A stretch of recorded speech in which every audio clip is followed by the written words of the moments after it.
The police in the Midlands province of Zimbabwe have arrested 2 women of Sachengwa village, going north, after they were found in possession of a large possession of dagga. Sanamira mashoko awa tiona kuti awa pane vakadzi vanobatiwa vane possession awa of dagga marijuana.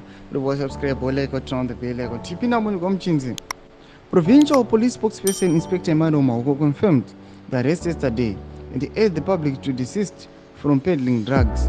Rosemary Sengumbula, 47, and Queen Sijima, 39, were arrested at their homestead in Sachengo after village under Chief Simuchembo on August 15 by a team of officers who were in patrol following a tip-off, he said.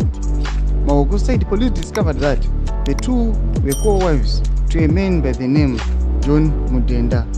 During the arrest, Siagumbula's hut was searched, and that resulted in the recovery of 4 times 20-liter buckets and a small plastic paper bag, all full of prepared dagga. Sijima's hut was also searched, and a sack full of loose dried dagga was recovered.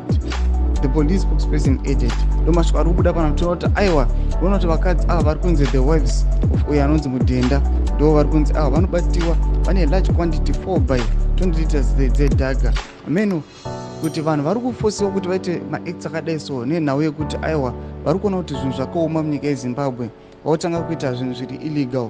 Maybe we can assume so, but kuona kuti aiwa kuzoona vanhu votanga kutengesa dagga, marijuana, madrugs, ationa kuti aiwa haasi pamutemo, anosungisa. Inoona kuti this situation is very critical. Vanhu vari kutsvaka kurarama kunzoko, vanhu vari kuzviona kuti aiwa muupenyuka under the regime yaEdie Mnangagwa zvinhu zvinomira zvakanaka. Tudze mafungiro imbi nako mesection medu, subscribe, like, turn on the bell icon.